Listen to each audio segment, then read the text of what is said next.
Il cherchait une épouse par le biais d'une petite annonce dans le journal, et 3 femmes différentes acceptèrent de faire le voyage jusqu'à sa ferme isolée. Mais toutes renoncèrent en voyant où il vivait, un lieu si perdu entre les gorges rocheuses qu'il semblait être le bout du monde. Jusqu'à ce qu'une 4e femme arrive, regarde autour d'elle, prenne une grande inspiration et dise qu'elle restait. Pouvez-vous imaginer vivre dans un endroit où la brume ne se dissipe jamais complètement, où le voisin le plus proche est à 3 heures de route, et où le silence est si profond que vous pouvez entendre votre propre cœur battre? Un lieu si isolé qu'une lettre met des semaines à arriver, et où, durant l'hiver rigoureux, vous pouvez passer des mois sans voir un autre être humain que vous-même. Cette histoire s'est déroulée dans les montagnes sauvages du Massif central, en mars 1891, dans une région connue sous le nom de Vallée du silence éternel. Avant de continuer, laissez un commentaire pour me dire d'où vous regardez cette histoire. Cela m'aide beaucoup à continuer de vous apporter ces récits émouvants. Et si vous n'êtes pas encore abonné à la chaîne, abonnez-vous maintenant et activez la cloche pour ne manquer aucune histoire de résilience et d'amour véritable. Michel Delacroix avait 34 ans lorsqu'il décida qu'il ne supportait plus la solitude. Ce n'était pas une solitude ordinaire, celle que tout le monde ressent de temps en temps. C'était une solitude physique, palpable, qui se réveillait avec lui chaque matin et se couchait à ses côtés chaque soir. Une solitude qui résonnait dans chaque pièce de la grande bâtisse en pierre qu'il avait lui-même consolidée et agrandie 8 ans plus tôt. La ferme était nichée dans une vallée profonde, entre 2 falaises abruptes, entourée d'une forêt dense de sapins centenaires, dont les cimes se perdaient dans la brume permanente. L'accès était difficile, presque impossible, à certaines périodes de l'année.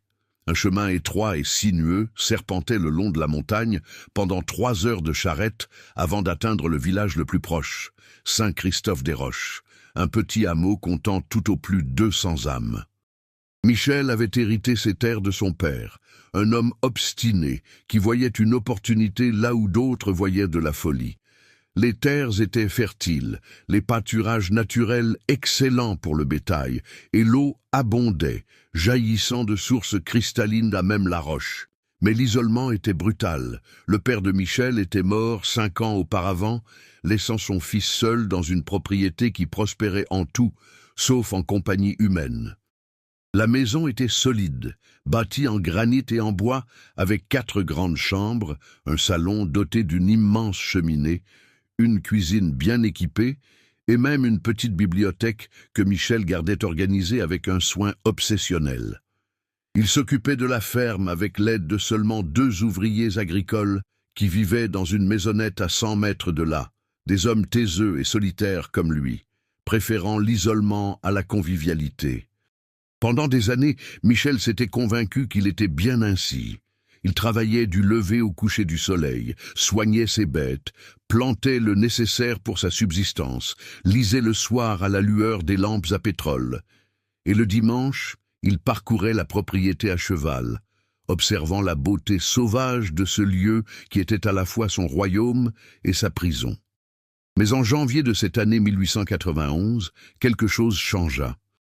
Michel se réveilla par une matinée d'été étouffante, regarda le côté vide de son lit et sentit un serrement si fort dans la poitrine qu'il dut s'asseoir et respirer profondément plusieurs fois. Pour la première fois depuis des années, il s'avoua la vérité qu'il évitait. Il mourait de l'intérieur. La solitude n'était plus supportable. Il avait besoin de quelqu'un. Il avait besoin d'une compagne. Il avait besoin d'amour, ou du moins de sa possibilité. C'est ainsi que 3 semaines plus tard, Michel se retrouva assis dans les bureaux du Nouvelliste à Lyon, la grande ville lointaine qu'il n'avait visitée que 4 fois dans sa vie, dictant une annonce à un jeune journaliste qui le regardait avec une curiosité mal dissimulée. L'annonce disait « Propriétaire terrien, 34 ans, bonne santé et situation financière stable, cherche épouse pour mariage sérieux, femme de bon caractère, travailleuse, ne craignant pas la vie rurale. » Intéressé, écrire à Michel Delacroix, ferme du Val-Calme, Saint-Christophe-des-Roches, Lozère. Michel ne mentionna pas l'isolement. Il ne parla pas de la brume éternelle, des 3 heures de route difficiles, de l'hiver où la température descendait à 10 degrés en dessous de zéro, ni de l'absence totale de vie mondaine. Il savait, au fond, que s'il mentionnait tout cela, personne ne répondrait, et il était trop désespéré pour être tout à fait honnête. L'annonce fut publiée un jeudi de février. Michel retourna à la ferme et attendit sans grand espoir, mais avec un fil d'attente qu'il n'avait pas ressenti depuis des années. 4 semaines plus tard, Thomas, le colporteur qui effectuait des livraisons mensuelles dans la région, arriva avec une liasse de 7 lettres. 7 femmes avaient répondu à l'annonce. Michel s'assit sous le porche par cet après-midi frisquet, ouvrit chaque lettre avec des mains tremblantes et lut chaque mot avec attention. Il y avait des lettres brèves et pratiques, des lettres longues et émotives, des lettres à la calligraphie élégante et d'autres aux caractères hésitants. Certaines femmes avaient envoyé des photographies, d'autres seulement des descriptions d'elles-mêmes. Michel les lut toutes plusieurs fois, essayant d'imaginer qui étaient ces personnes de l'autre côté des mots. Après 3 jours de réflexion, il répondit à 5 d'entre elles en étant honnête pour la première fois. Il décrivit la ferme, l'isolement, les difficultés. Il expliqua que la vie y était rude, que l'hiver était rigoureux, que la solitude était une compagne constante. Il leur demanda de bien réfléchir avant d'accepter de lui rendre visite. 3 femmes répondirent qu'elles souhaitaient tout de même le rencontrer en personne. La première à arriver fut Cécile, à la mi-avril. Elle avait 23 ans, était fille d'un commerçant ruiné de Valence, et arriva accompagnée de son frère aîné, qui insista pour l'emmener personnellement. Michel alla les chercher au village avec la charrette, et durant les 3 heures de voyage jusqu'à la ferme, il vit le visage de Cécile pâlir progressivement. La route montait et descendait des collines abruptes, traversait des ruisseaux glacés, serpentait entre des sapins gigantesques. La brume s'épaissit lorsqu'ils commencèrent l'ascension vers la vallée, et la température chuta brutalement. Cécile serra son châle contre son corps et regarda autour d'elle avec des yeux écarquillés. Lorsqu'ils arrivèrent enfin à la ferme, la nuit tombait déjà. La propriété surgissait du brouillard comme un navire fantôme. La grande maison de pierre grise semblant faire partie de la montagne elle-même. Il n'y avait aucune lumière aux alentours, hormis celle des fenêtres de la maison. Il n'y avait aucun son, si ce n'est le vent hurlant entre les rochers et le meuglement lointain du bétail. Cécile entra dans la maison, dîna dans un silence quasi absolu, accepta la chambre que Michel lui offrit, et le lendemain matin, avant même le café, demanda à son frère de la ramener. Elle ne put dissimuler son soulagement lorsque la charrette commença à redescendre la montagne vers le village. Michel ne fut pas surpris, il fut simplement plus résigné. La seconde fut Inès, qui arriva en juin, au début de l'hiver. Elle avait 31 ans, était veuve, pragmatique et directe. Elle dit à Michel qu'elle n'attendait pas de romance, juste un partenariat.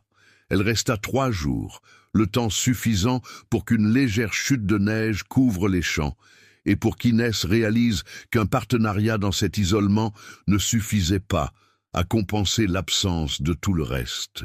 Elle fut honnête en partant. Elle dit à Michel qu'il était un homme bon, que la ferme était belle à sa manière sauvage, mais qu'elle ne pourrait pas vivre ici. Elle avait besoin de gens, de conversation, de mouvement. Michel la remercia de sa franchise et la vit partir avec le même serrement de cœur que toujours. La 3e fut Laure, qui arriva en août, au plus fort de l'hiver brutal. Elle avait 26 ans, était institutrice, romantique et rêveuse. Ses lettres étaient pleines de poésie et de références littéraires qui avaient profondément touché Michel. Il avait de réels espoirs avec Laure.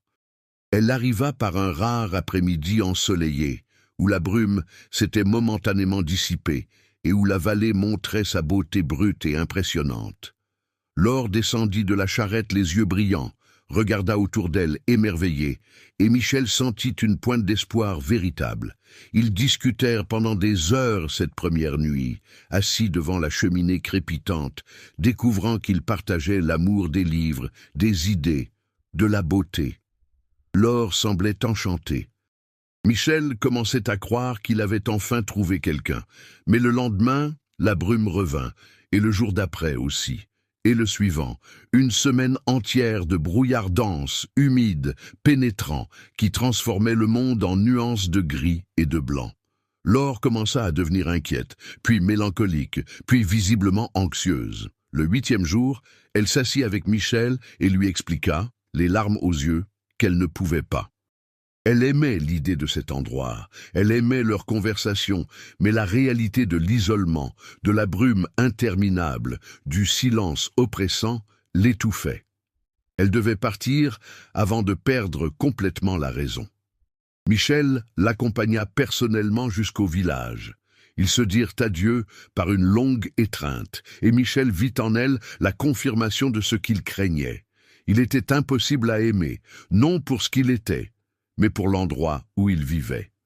Il retourna à la ferme cette nuit d'août, sentant que la solitude avait finalement gagné. Il abandonnerait, il n'y aura plus d'annonce, plus d'espoir. Il vivrait et mourrait seul dans cette vallée perdue, et ce serait ainsi.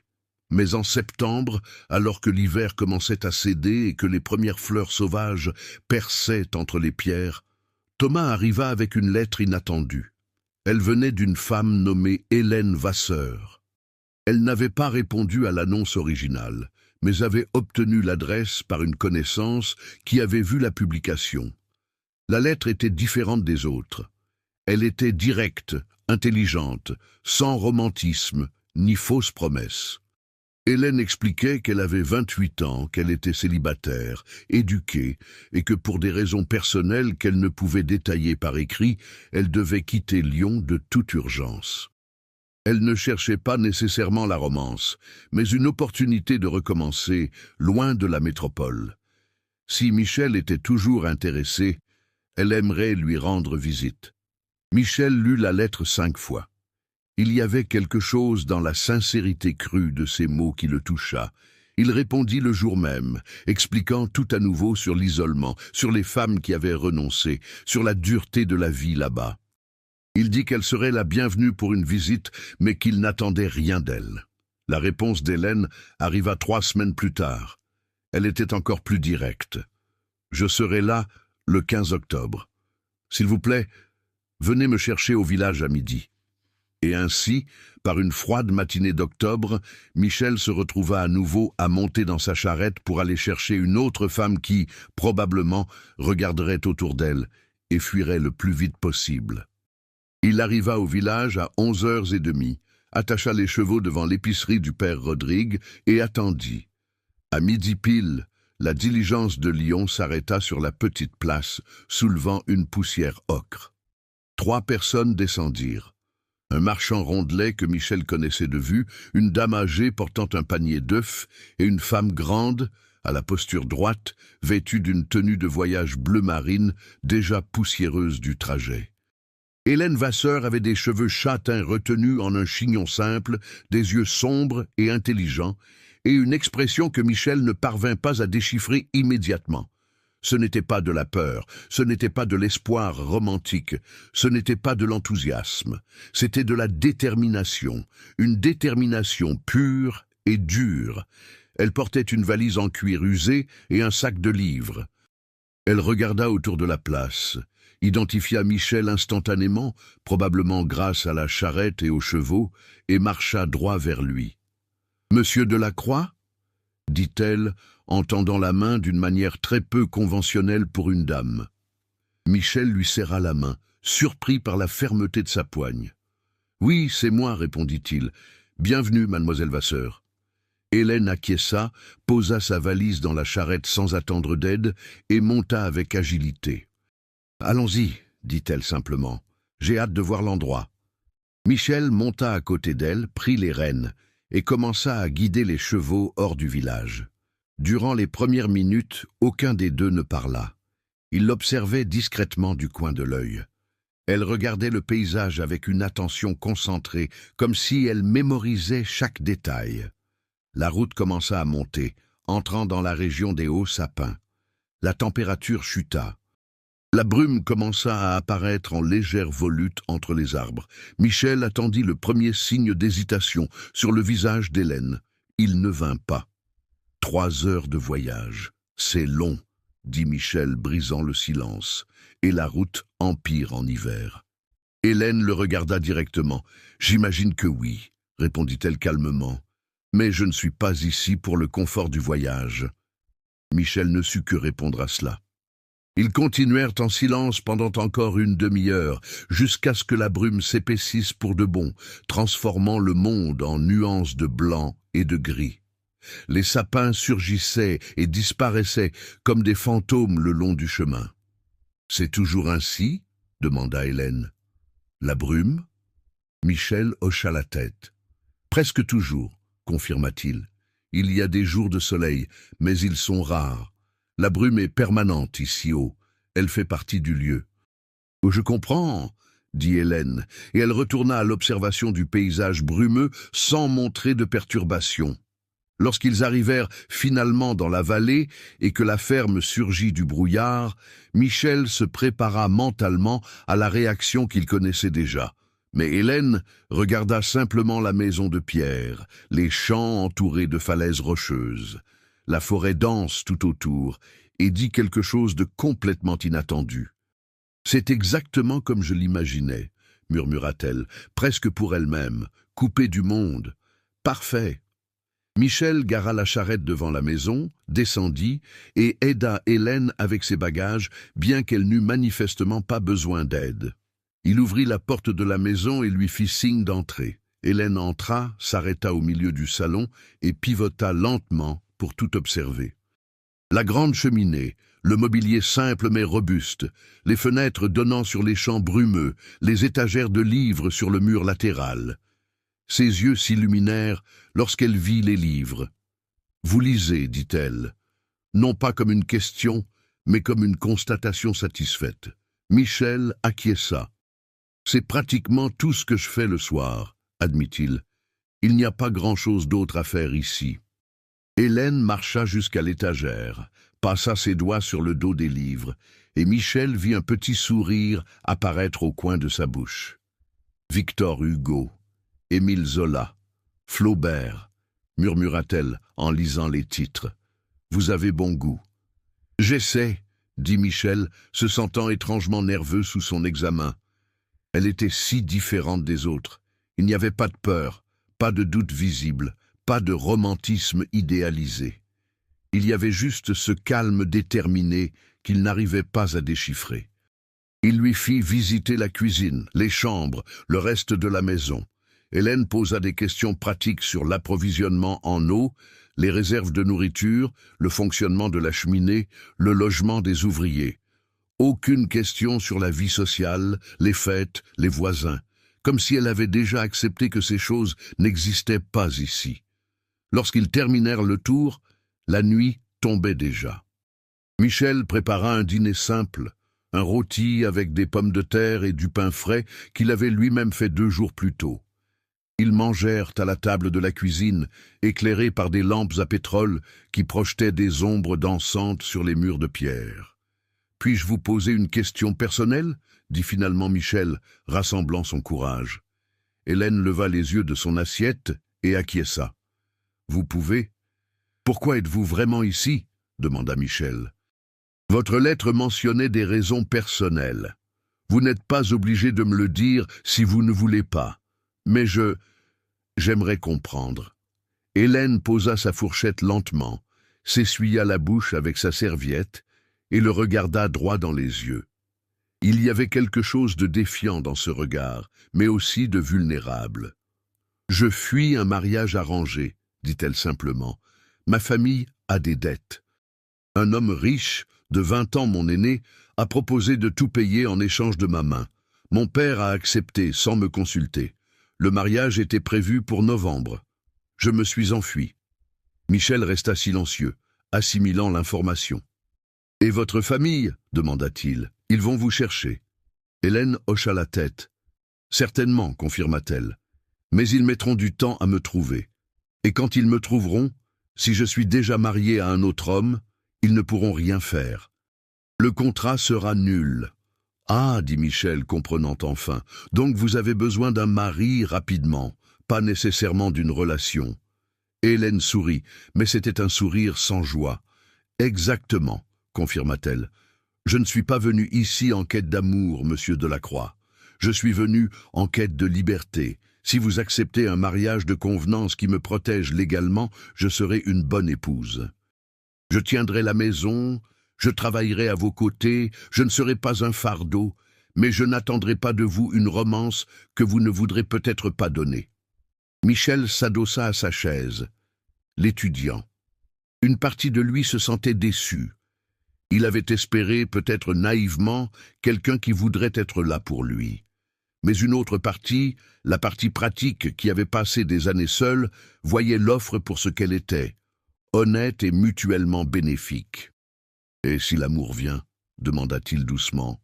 Avec le temps, serait-il bienvenu ou indésirable? Hélène hésita pour la première fois depuis son arrivée. « Il serait bienvenu, » dit-elle finalement, la voix plus douce. « Je ne suis pas de pierre, monsieur Delacroix. Je suis juste réaliste. Mais oui, si l'amour vient, il serait bienvenu. » Michel hocha lentement la tête. « Alors, je pense que nous avons un accord, » dit-il. « Mais je voudrais demander une chose. » Hélène le regarda avec attention, attendant. Michel prit une grande inspiration et continua, choisissant ses mots avec soin.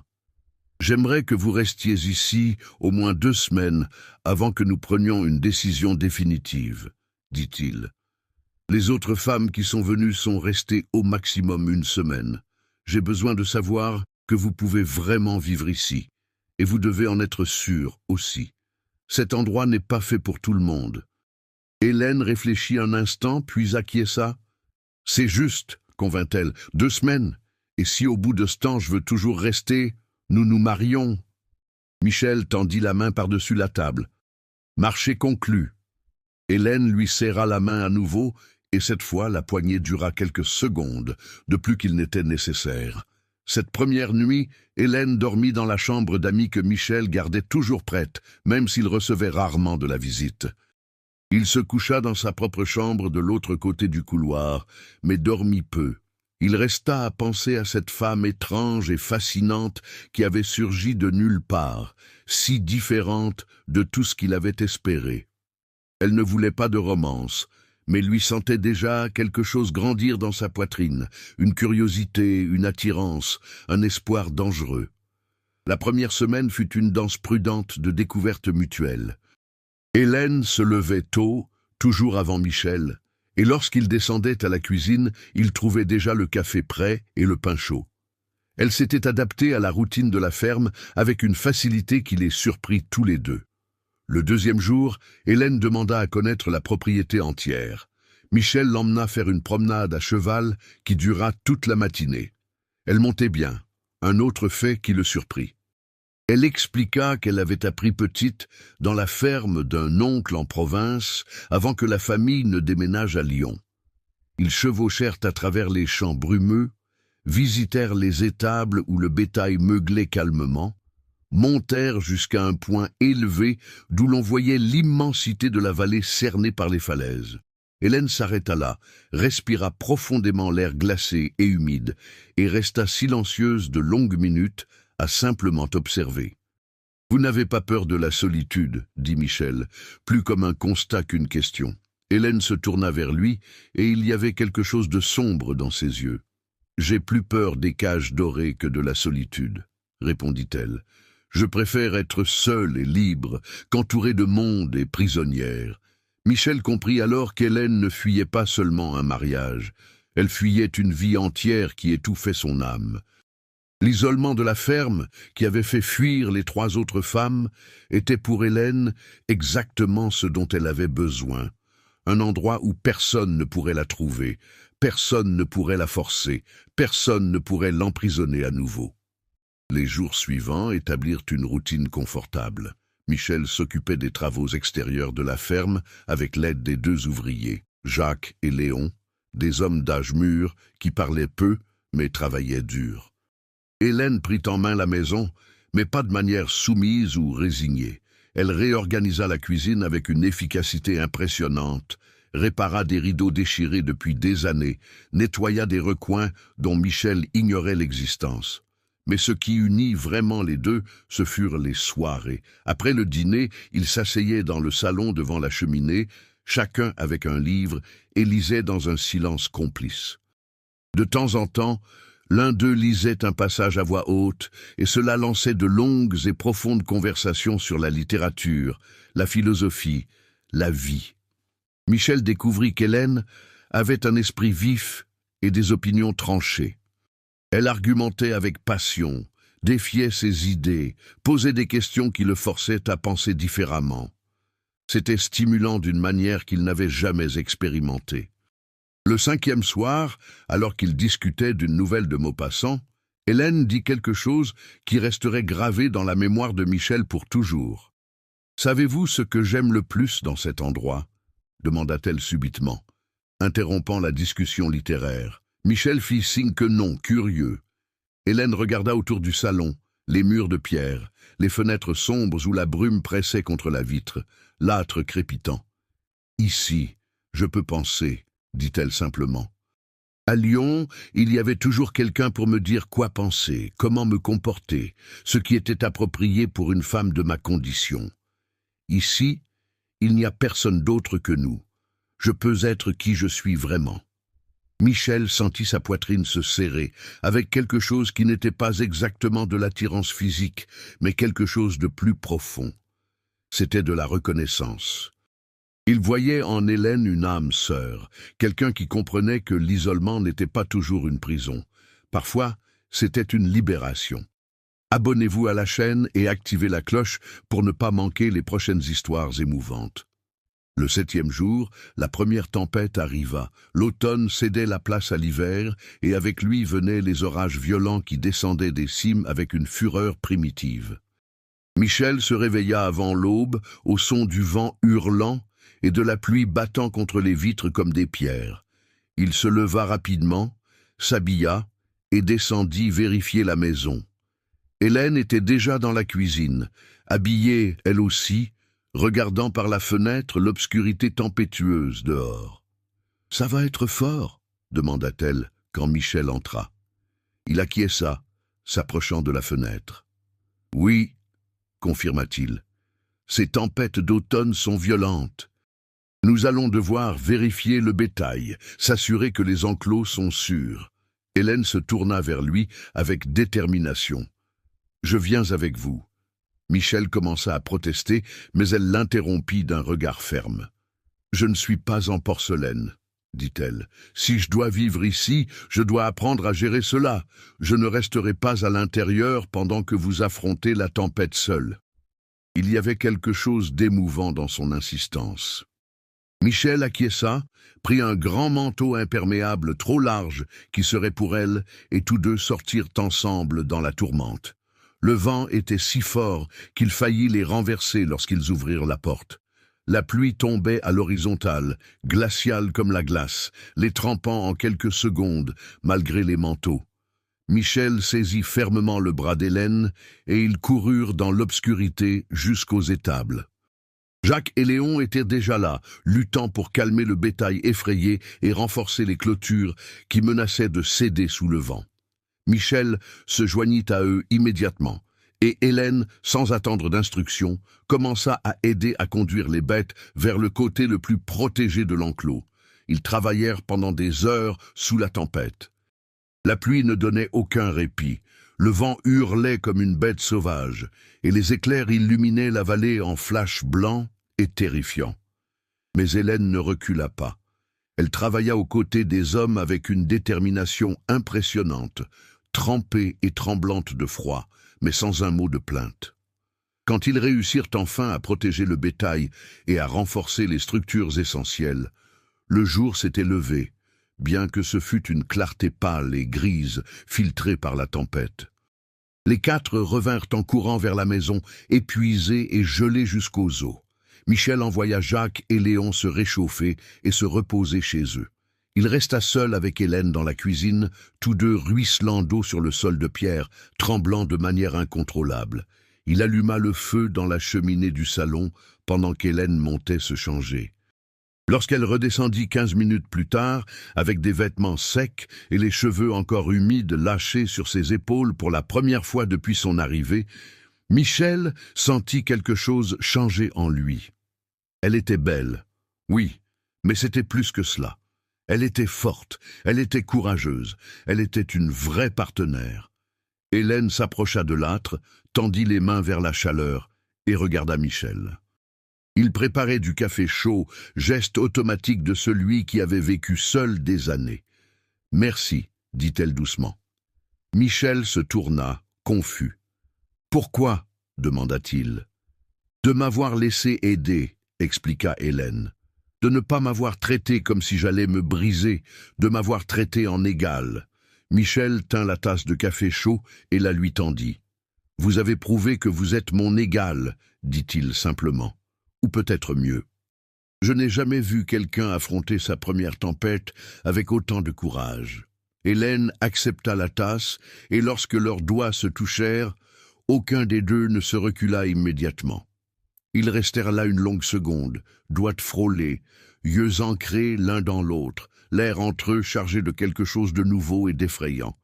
Ce fut Hélène qui s'éloigna la première, portant la tasse à ses lèvres et brisant le moment. Michel recommença à respirer, sans avoir réalisé qu'il avait retenu son souffle. La tempête dura 3 jours entiers. 3 jours où ils restèrent pratiquement prisonniers dans la maison, avec de brèves sorties uniquement pour s'occuper des animaux essentiels. 3 jours de proximité forcée qui dissolurent les dernières barrières de formalité entre eux. Ils parlèrent de tout. Michel raconta son enfance solitaire en tant que fils unique d'un père obsédé par la ferme, sa mère morte quand il avait 12 ans, les années passées à essayer de décider s'il restait ou s'il abandonnait cette terre isolée. Hélène raconta avoir grandi dans une famille qui valorisait les apparences par-dessus tout. Son père, qui avait perdu sa fortune dans de mauvais investissements, mais insistait pour maintenir son rang social. L'étouffement d'être une femme éduquée dans une société qui n'attendait d'elle que beauté et soumission. Ils découvrirent qu'ils partageaient un amour non seulement pour la littérature, mais pour des idées progressistes sur l'égalité, sur les droits, sur la liberté individuelle. Hélène révéla qu'avant que tout ne s'effondre, elle fréquentait secrètement des cercles de discussion sur les droits des femmes, chose que son père aurait considérée comme scandaleuse. Michel confessa qu'il avait toujours cru que les femmes étaient aussi capables que les hommes pour n'importe quel travail, une opinion qu'il avait isolée encore davantage des quelques voisins qu'il avait. Le 3e jour de tempête, le soir, alors que la pluie commençait enfin à diminuer, ils étaient assis sur le canapé devant la cheminée, plus proches qu'ils ne l'avaient été auparavant, partageant une couverture car la température avait chuté brutalement. « Hélène !» dit soudain Michel, la voix rauque. Elle tourna son visage vers lui si proche qu'il pouvait voir les petites taches dorées dans ses yeux noisettes. « Oui ?» murmura-t-elle. « Je sais que notre accord était de convenance, » commença Michel, choisissant ses mots avec précaution, « et je l'honorerai quoi qu'il arrive. Mais j'ai besoin que vous sachiez que vous n'êtes plus seulement un accord pour moi. Ces jours-ci, j'ai commencé à ressentir autre chose. » Hélène resta très calme, le regardant avec une intensité qui fit s'accélérer le cœur de Michel. « Moi aussi, » confessa-t-elle doucement. « Je ne m'y attendais pas, mais je le ressens. Et cela me fait peur. »« Pourquoi ?» demanda Michel, osant lever la main pour écarter une mèche de cheveux de son visage. « Parce que si je me permets de vous aimer, » dit Hélène, la voix tremblant légèrement, « je serai à nouveau vulnérable. Et la vulnérabilité m'a toujours blessé. » Michel prit doucement son visage entre ses mains. « Je ne vous blesserai jamais, dit-il avec toute la conviction qu'il possédait. Je le promets. Vous êtes libre ici, Hélène. Libre de partir, libre de rester, libre de ressentir ce que vous voulez ressentir, sans cage, sans chaîne, juste un choix. » Hélène ferma les yeux et quand elle les rouvrit, ils brillaient de larmes retenues. « Je choisis de rester, chuchota-t-elle, pas seulement pour les 2 semaines. Je choisis de rester pour toujours, si vous voulez de moi. » Michel ne fit pas confiance aux mots pour répondre. Il s'inclina doucement, lui laissant le temps de reculer si elle le voulait, et quand leurs lèvres se rencontrèrent enfin, ce fut comme si toutes les pièces perdues de sa vie s'emboîtaient enfin au bon endroit. Le baiser fut lent, doux, chargé de promesses et d'espoir. Lorsqu'ils se séparèrent, tous deux souriaient, des sourires authentiques de joie pure qu'aucun des deux n'avait ressenti depuis des années. Les 2 semaines s'achevèrent, mais Hélène ne mentionna pas de départ. Michel ne mentionna pas l'échéance. Ils continuèrent simplement à vivre, jour après jour, construisant quelque chose de réel entre eux. Le printemps commença à donner de timides signes d'arrivée. Les tempêtes diminuèrent en fréquence, quelques rares jours de soleil apparurent entre la brume permanente et des fleurs sauvages commencèrent à éclore entre les pierres des champs. Ce fut lors d'un de ces rares jours ensoleillés, près de 2 mois après l'arrivée d'Hélène, que Thomas le colporteur apparut avec ses livraisons mensuelles. Mais cette fois, il ne venait pas seul. Michel et Hélène travaillaient dans le potager qu'elle avait insisté pour planter lorsqu'ils entendirent le bruit de chevaux et d'une voiture montant le chemin. Ils se levèrent, essuyant leurs mains terreuses, et virent Thomas apparaître conduisant sa charrette habituelle. Mais derrière lui venait un autre homme à cheval, vêtu trop formellement pour cette région, avec l'air de quelqu'un qui n'était pas habitué aux voyages difficiles. Hélène pâlit instantanément. Elle saisit le bras de Michel avec force. « C'est lui !» murmura-t-elle d'une voix étranglée. « L'homme du mariage arrangé. Il m'a trouvé. » Michel sentit la colère monter dans sa poitrine comme un feu liquide. Instinctivement, il se plaça légèrement devant Hélène, un geste protecteur et possessif. « Je vais régler ça, dit-il doucement. Fais-moi confiance. » Les chevaux s'arrêtèrent devant la maison. Thomas descendit avec une expression mal à l'aise. « Désolé, Michel, dit-il d'une voix chargée de culpabilité. Il m'a payé pour le guider jusqu'ici. Il a dit que c'était urgent. Je ne savais pas que... » « C'est bon, Thomas, l'interrompit Michel, gardant une voix calme malgré la tension. « Tu n'y es pour rien. » L'homme élégant descendit de cheval avec les mouvements raides de celui qui a passé trop d'heures en selle. Il était en effet plus âgé, peut-être 45 ans, avec des cheveux grisonnants, une moustache taillée et une expression de supériorité agaçante. Ses yeux trouvèrent Hélène immédiatement. « Hélène Vasseur !» dit-il d'une voix qui tentait de sonner autoritaire, mais ne paraissait que fatiguée. « Votre famille est désespérée. Je suis venu vous chercher. » Hélène fit un pas en avant, sortant de derrière Michel. Sa voix, quand elle répondit, était ferme comme l'acier.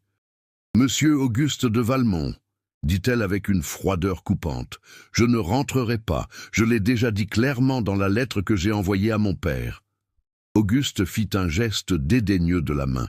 « Vous étiez sous le coup de l'émotion, » argumenta-t-il. Confuse, mais suffisamment de temps a passé. Il est temps de rentrer et d'honorer votre engagement. Votre père a signé un contrat. Hélène leva le menton avec défi. « Un contrat que je n'ai jamais signé, » rétorqua-t-elle, « et qui n'a aucune valeur légale, puisque la partie directement impliquée, moi, n'a jamais donné son accord. De plus, ajouta-t-elle en désignant Michel, je suis engagée avec un autre homme. » Auguste regarda Michel pour la première fois avec une réelle attention, et ses yeux se plissèrent de dédain. « Ce paysan ?» demanda-t-il avec mépris. « Vous avez échangé une vie de confort à Lyon pour ce trou perdu avec cet homme rustre ?»« Attention !» dit Michel, la voix basse mais chargée d'avertissement. « Vous êtes sur ma propriété, monsieur. Parlez avec respect ou partez. » Auguste eut un rire sans humour. « Respect !» répéta-t-il comme si le mot était une blague. « Quel respect dois-je à un fermier insignifiant qui a convaincu une fille de bonne famille de fuir ses responsabilités ?»« Je n'ai pas fui des responsabilités !» cria Hélène, la voix se brisant enfin sous l'émotion. « J'ai fui une prison. J'ai fui un avenir où je serais votre propriété, sans voix, sans choix, sans vie propre. J'ai choisi la liberté et j'ai choisi cet homme qui me traite en égal et non comme un objet décoratif. » Auguste devint rouge de colère. Vous allez le regretter, Hélène, dit-il avec venin dans la voix. Cette vie ici va vous briser. L'isolement, la pauvreté relative, l'absence de société. Vous allez dépérir et mourir de solitude dans ce trou oublié de Dieu. Et quand vous implorerez pour revenir, je ne vous accepterai pas. Michel fit un pas en avant, se plaçant aux côtés d'Hélène, non plus devant mais à côté, comme un partenaire égal. « Avec tout le respect que je vous dois, monsieur, » dit-il, gardant un contrôle admirable sur sa voix, « Hélène n'implorera rien du tout. Elle est plus forte que vous ne l'imaginez.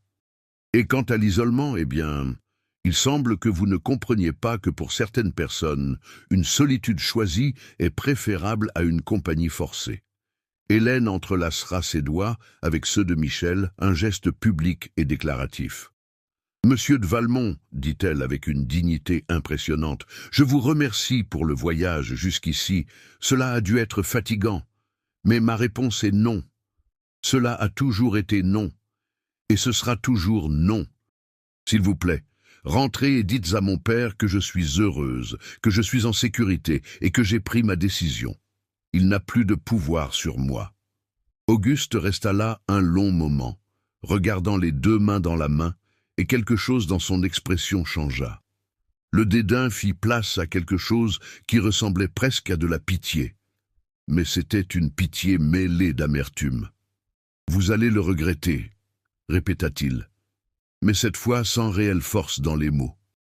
Il se tourna, remonta à cheval avec difficulté et regarda Thomas. « Ramenez-moi au village, » ordonna-t-il. « J'ai déjà perdu trop de temps ici. » Thomas regarda Michel avec une expression d'excuse, monta dans la charrette et commença à conduire le retour sur le chemin. Auguste le suivit à cheval, sans un regard en arrière. Michel et Hélène restèrent là, mains toujours entrelacées, regardant les deux hommes disparaître dans la brume. Ce n'est que lorsque le bruit des chevaux s'évanouit complètement qu'Hélène commença à trembler. Michel se tourna immédiatement, l'attira dans une étreinte serrée. Hélène enfouit son visage dans sa poitrine et laissa enfin couler les larmes, larmes de soulagement, de peur résiduelle, de libération. « C'est fini, » murmura Michel, embrassant le sommet de sa tête. « Tu es en sécurité, tu es libre. » Ils restèrent ainsi de longues minutes, enlacés au milieu de la cour, jusqu'à ce qu'Hélène se calme. Lorsqu'ils se séparèrent enfin, elle le regarda avec des yeux rouges mais brillants. « Merci, » dit-elle, « d'être resté à mes côtés, de ne pas m'avoir livré. » Michel prit son visage entre ses mains comme il l'avait fait cette nuit-là devant la cheminée. « Hélène, » dit-il avec sérieux, « tu n'es pas une chose que l'on peut livrer. Tu es une personne, avec des choix et une volonté propre. Et ton choix de rester ici avec moi est le plus grand honneur de ma vie. » Hélène sourit à travers ses larmes. « Épouse-moi, » dit-elle soudainement. « Maintenant, cette semaine, je ne veux plus attendre. Je veux être légalement ta femme pour que personne ne puisse plus remettre en question ma décision, et parce que je t'aime, Michel. Je t'aime vraiment. » Le cœur de Michel bondit. Il sourit, ce sourire rare et authentique que seule Hélène parvenait à provoquer. « Je t'aime aussi, » dit-il.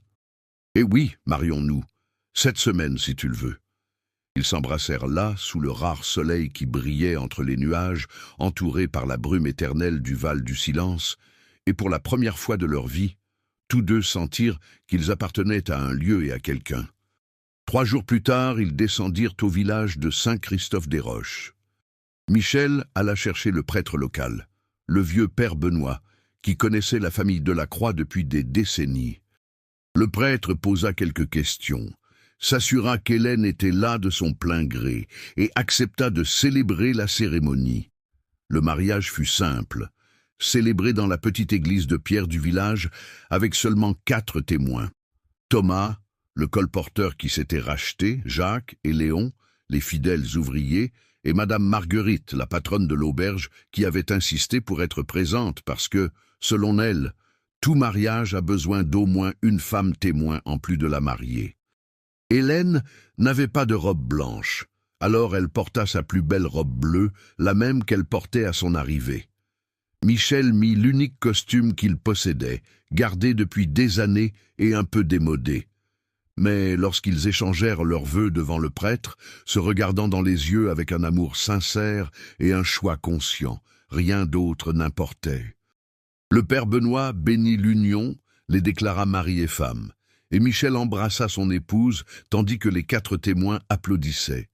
C'était simple, c'était humble, mais c'était réel et vrai d'une manière que les mariages grandioses ne sont souvent pas.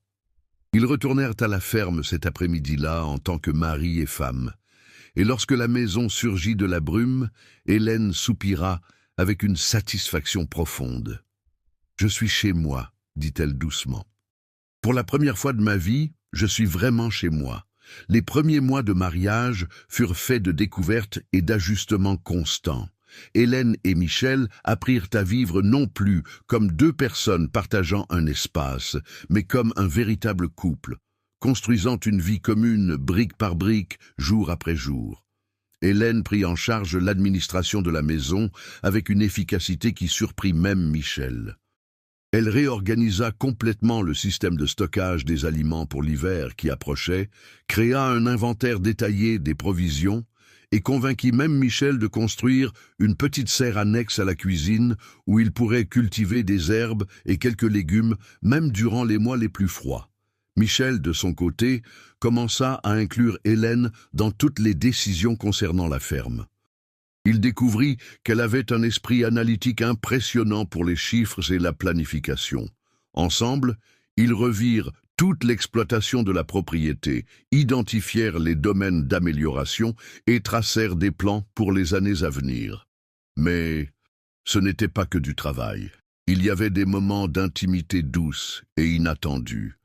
Des matins où ils se réveillaient enlacés et restaient à discuter à voix basse avant de se lever.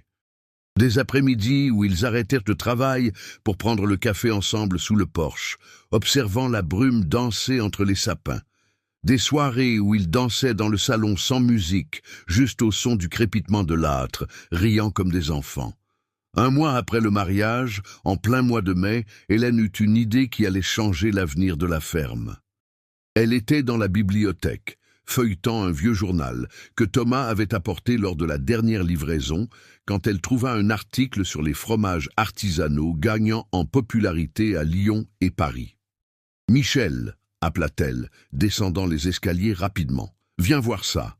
Il vint de la cuisine où il préparait le dîner, et elle lui montra l'article. « Fromage d'exception », lut-il à voix haute.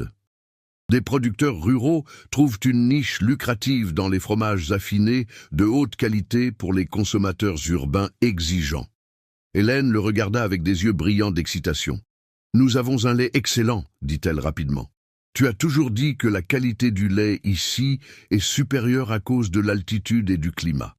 Et si nous commencions à faire des fromages spéciaux, pas pour notre consommation, mais pour vendre?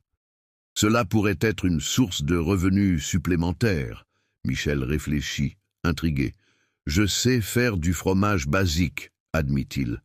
Ma mère m'a appris quand j'étais petit, mais des fromages spéciaux, affinés, c'est autre chose. Nous aurions besoin d'apprendre les techniques adéquates. Alors nous apprendrons, dit Hélène avec détermination. Nous pouvons commander des livres sur le sujet, expérimenter, développer nos propres recettes. Nous avons le temps, nous avons les ressources, et nous avons besoin de nous diversifier. » Michel sourit à son épouse, constamment impressionné par son esprit d'entreprise. « Essayons, » accepta-t-il. « Quel est le pire qui puisse arriver? Nous ferons de mauvais fromages pendant quelques mois avant de réussir. » Dans les mois qui suivirent, la cuisine de la ferme se transforma en laboratoire expérimental de fromagerie. Thomas apporta des livres sur la production de fromage fin et Hélène se plongea dans l'étude avec une passion obsessionnelle. Elle prenait des notes détaillées, testait des variations de température et de temps d'affinage, expérimentait avec différentes herbes locales pour des saveurs uniques. Les premiers résultats furent désastreux. Des fromages qui aigrissaient trop vite, d'autres qui devenaient durs comme de la pierre, certains qui s'effondraient simplement. Mais Hélène n'abandonnait pas. et Michel soutenait chaque expérience avec patience et encouragement. Ce fut Léon, l'ouvrier le plus âgé, qui donna l'astuce qui changea tout. Il mentionna nonchalamment que sa grand-mère avait l'habitude de fumer les fromages au bois de hêtre, donnant une saveur unique. Hélène testa immédiatement l'idée, et le résultat fut extraordinaire. Le fromage gagnait une saveur fumée, subtile et complexe, qui était à la fois familière et exotique. En août, 6 mois après avoir commencé les expériences, Hélène produisit enfin un lot de fromage que tous deux considérèrent parfait.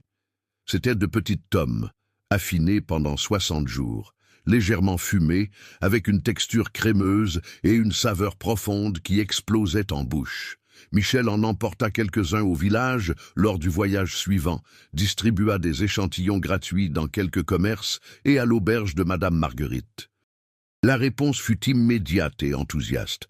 Madame Marguerite déclara que c'était le meilleur fromage qu'elle eût jamais goûté, et le propriétaire de l'épicerie principale demanda à en acheter 2 douzaines le mois suivant. Mais la véritable opportunité vint par l'intermédiaire de Thomas.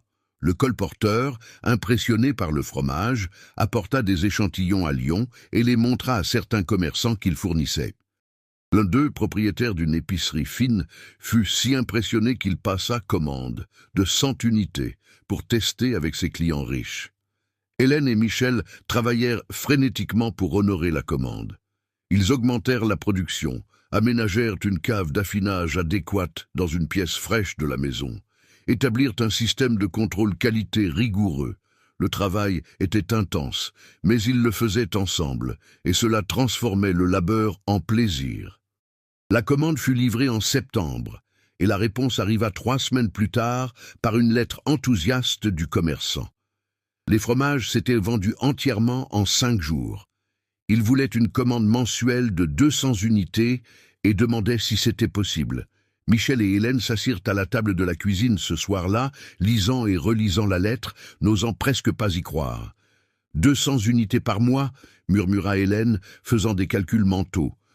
Avec le prix qu'il offre, cela triple notre revenu actuel. Michel prit sa main sur la table. « Tu as fait ça, dit-il avec une fierté sincère. Ton idée, ta détermination, ton talent. Tu as transformé cette ferme. » Hélène secoua la tête. « Nous avons fait ça, corrigea-t-elle, ensemble. J'ai eu l'idée, mais tu m'as donné la liberté et le soutien pour l'exécuter. Nous sommes partenaires, Michel, en tout. » Ils s'embrassèrent au-dessus de la table couverte de papier et de factures, et à ce moment-là, Michel ressentit une gratitude profonde pour le jour où il avait décidé de mettre cette annonce dans le journal, et plus encore pour le jour où Hélène avait décidé de rester. Mais l'hiver de cette année-là allait tester le couple d'une manière qu'aucun des deux n'attendait. Juin arriva, apportant le froid le plus rigoureux que Michel eût vu en 10 ans. La température chuta brutalement, une neige lourde couvrit les champs, et la brume se transforma en un brouillard givrant qui pénétrait jusqu'aux eaux. Les routes devinrent impraticables.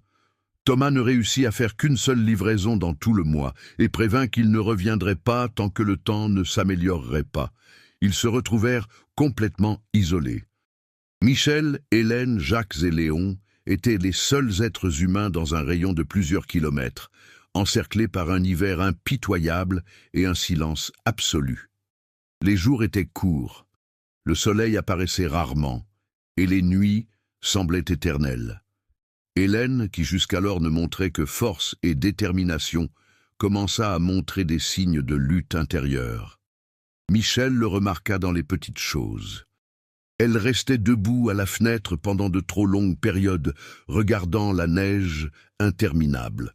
Parfois, il la trouvait dans la bibliothèque avec un livre ouvert sur les genoux, mais sans vraiment lire, le regard lointain et triste. Une nuit particulièrement froide en juillet, Michel se réveilla et réalisa qu'Hélène n'était pas dans le lit à ses côtés. Il se leva inquiet et la trouva assise dans le salon, seule dans le noir, seulement éclairée par la braise mourante de la cheminée. « Hélène !» dit-il doucement pour ne pas l'effrayer. Elle se tourna et il vit des larmes silencieuses couler sur son visage. « Qu'est-ce qu'il y a ?» demanda-t-il, s'asseyant à côté d'elle sur le canapé et l'attirant dans ses bras. « Parle-moi. » Hélène prit une grande inspiration, tremblante. « J'ai choisi ça, » commença-t-elle d'une voix brisée. « J'ai choisi cet endroit, j'ai choisi cette vie, je t'ai choisi.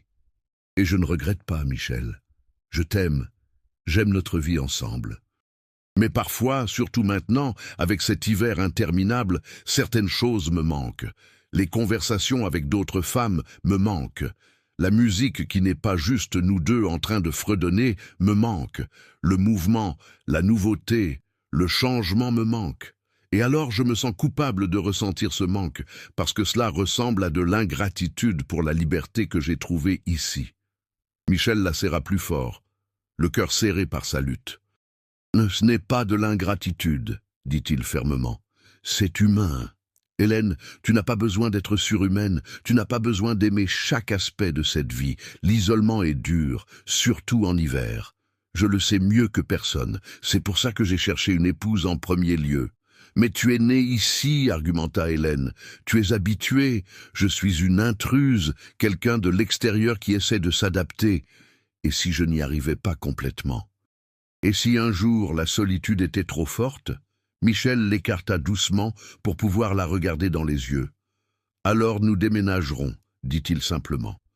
Hélène le regarda, choquée. « Quoi ?» demanda-t-elle. Michel répéta avec calme. « Si un jour l'isolement est trop lourd pour toi, nous changerons de vie. Nous vendrons cette ferme, nous achèterons des terres plus près du village, ou même dans une petite ville. Hélène, tu n'es pas prisonnière ici. Tu es ma femme, ma partenaire, et ton bonheur compte autant que le mien. Mais tu aimes cet endroit, » protesta Hélène.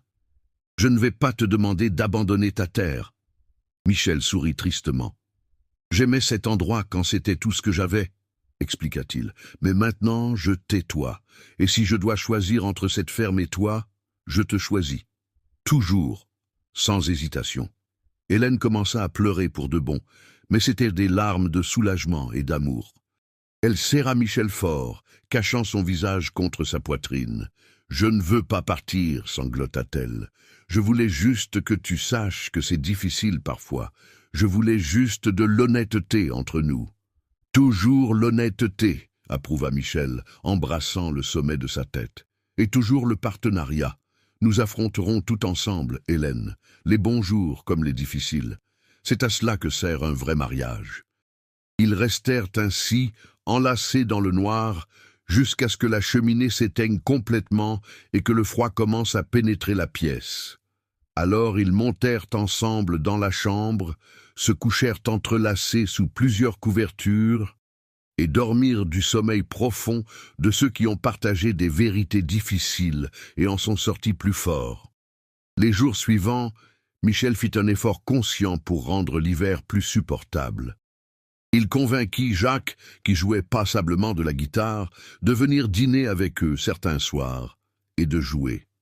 La musique emplit la maison d'une chaleur différente de celle du feu, et Hélène chanta avec une jolie voix que Michel ignorait qu'elle possédait. Michel commença aussi à enseigner à Hélène la sculpture sur bois, un passe-temps qu'il pratiquait occasionnellement. Ils passèrent de longs après-midi côte à côte dans le petit atelier, créant des figures simples d'animaux et des formes abstraites, discutant ou partageant simplement un silence complice. Hélène, de son côté, commença à écrire. D'abord juste un journal personnel, mais ensuite de petites chroniques sur la vie dans la ferme isolée. Elle décrivait avec une beauté poétique les défis et les récompenses de cette existence, la solitude et la connexion profonde, l'isolement et la liberté. Michel lisait ses écrits et était constamment impressionné par son talent pour les mots. Abonnez-vous à la chaîne pour plus d'histoires émouvantes comme celle-ci. Août apporta la pire tempête de l'hiver. Elle commença un après-midi avec un vent qui forcit progressivement et en quelques heures se transforma en une tourmente violente qui secouait la maison sur ses fondations. La neige tombait à l'horizontale, le vent hurlait comme un fauve et la température plongea à près de -15 degrés. Le deuxième jour de la tempête, une partie du toit de l'étable céda sous le poids de la neige accumulée.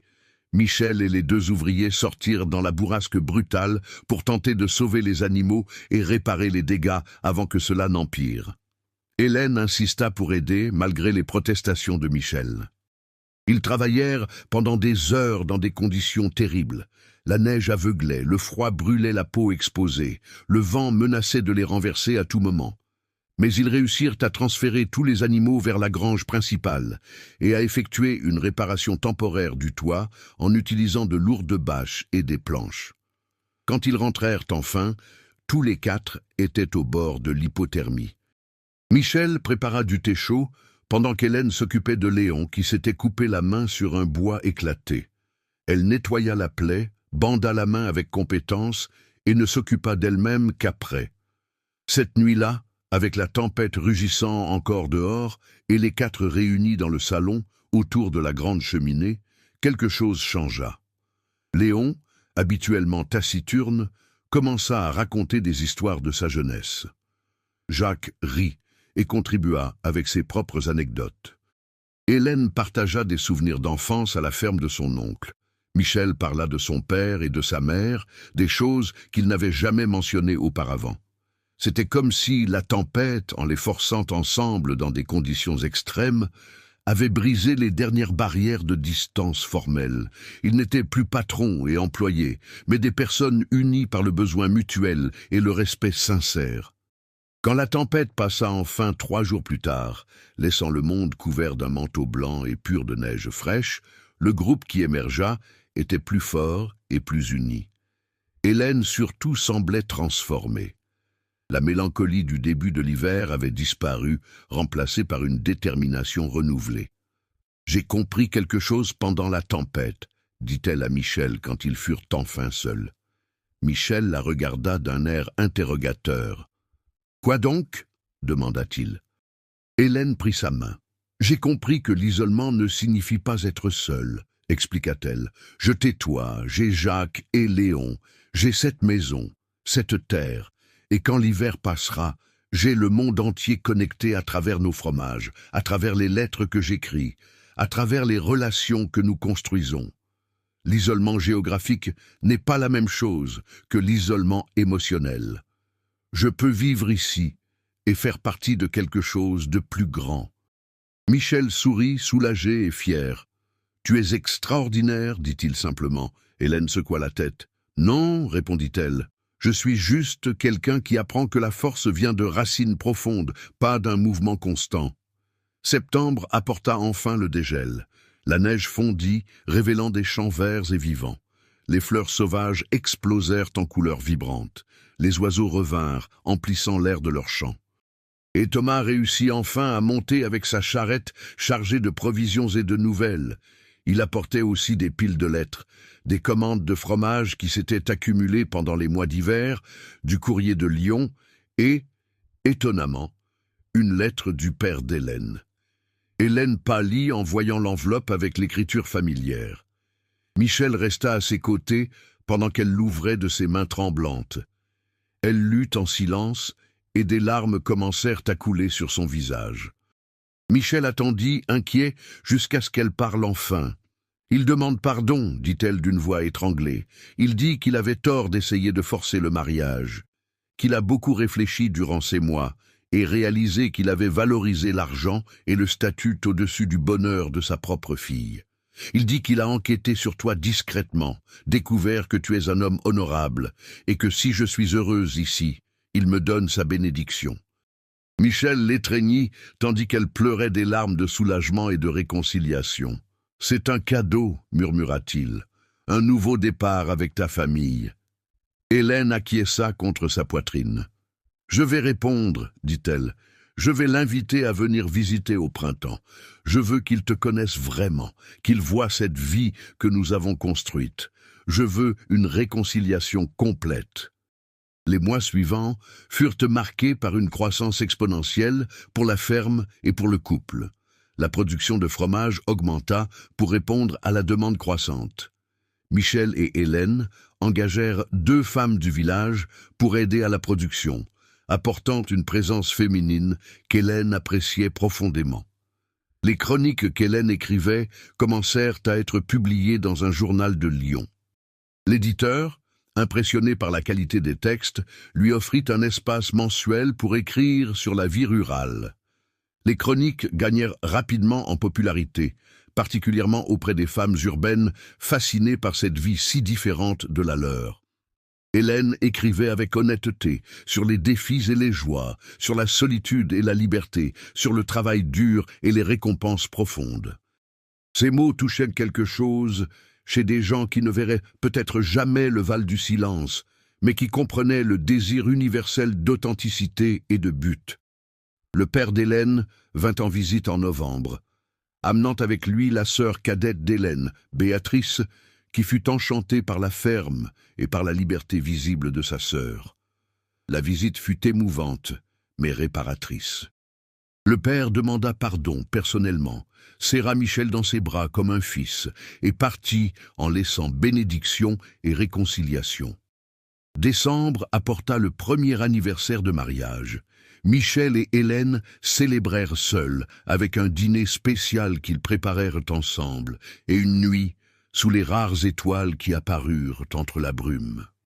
Ils parlèrent de l'année extraordinaire qu'ils avaient vécue, des transformations intérieures et extérieures, de l'amour qui avait grandi d'un accord pratique à un partenariat profond et véritable.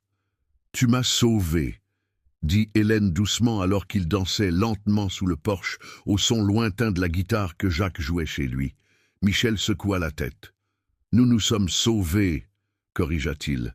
« Tu m'as ramené à la vie, Hélène. Avant toi, j'existais seulement. Maintenant, je vis. » Les années suivantes apportèrent plus de croissance et de consolidation. La ferme prospéra, les fromages gagnant des prix dans les foires régionales. Hélène publia un recueil de ses chroniques dans un livre qui se vendit étonnamment bien. Michel modernisa la propriété tout en gardant le caractère essentiel qu'ils aimaient tous deux. Mais le plus important fut qu'ils construisirent une vie riche de sens et de connexion. Ce n'était pas une vie facile. L'isolement restait un défi, surtout lors des hivers rigoureux, mais c'était une vie choisie, une vie authentique, une vie construite sur un partenariat égal et un amour véritable. 5 ans après ce jour de mars, où Hélène était descendue de la diligence à Saint-Christophe-des-Roches, elle était à nouveau sous le porche de la maison en pierre, mais regardant maintenant autour d'elle avec un sentiment d'appartenance profond.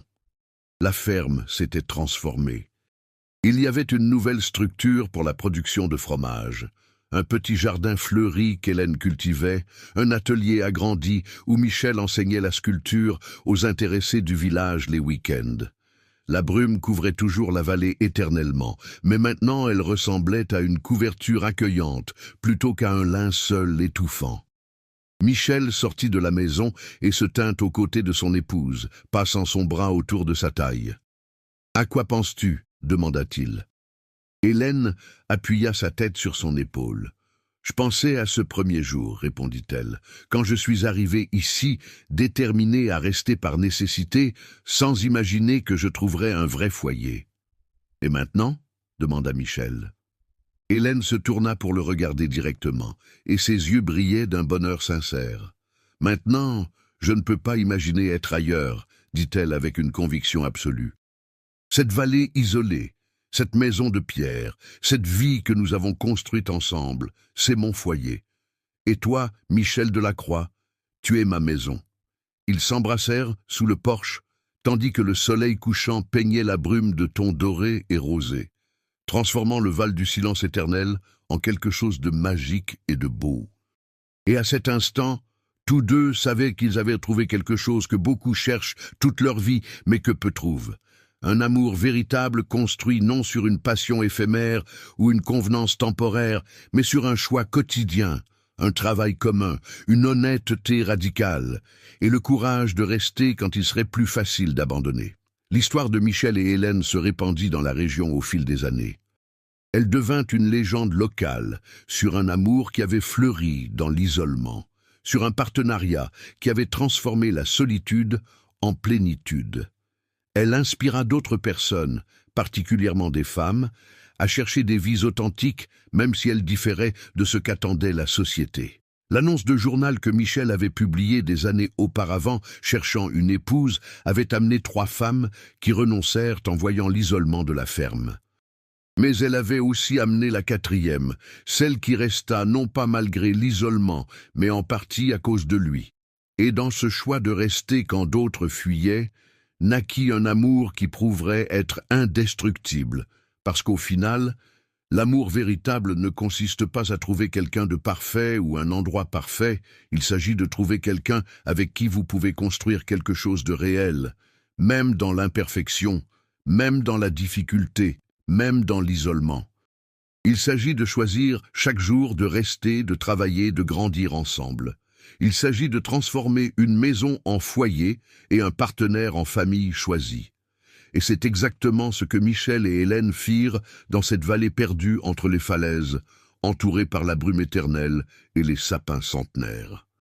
Ils construisirent un amour qui résista aux tempêtes littérales et métaphoriques, qui fleurit sur un terrain improbable, qui prouva que parfois les meilleures destinations sont celles que nous n'avons jamais planifiées, mais que nous choisissons d'embrasser complètement lorsque nous les trouvons. Le Val du silence éternel ne cessa jamais d'être isolé. Mais pour Michel et Hélène, il cessa d'être solitaire.